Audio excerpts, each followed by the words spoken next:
1,200cc. Grabe, laki. Boss, tayo natin to ngayon.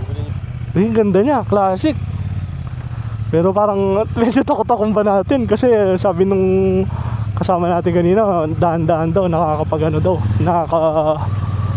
bigla daw yung torque. Kaya, matumba ko to, buta, mahal nung bayad. Ilang months yung motor ko yung bayad, boys. Kaya wag na lang.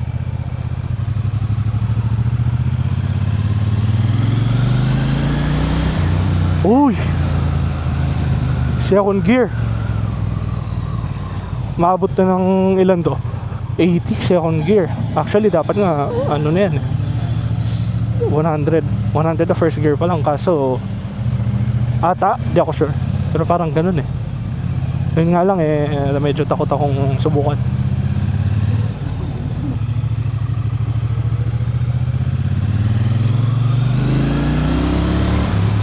Shit! Ang lakas ng hatak nga.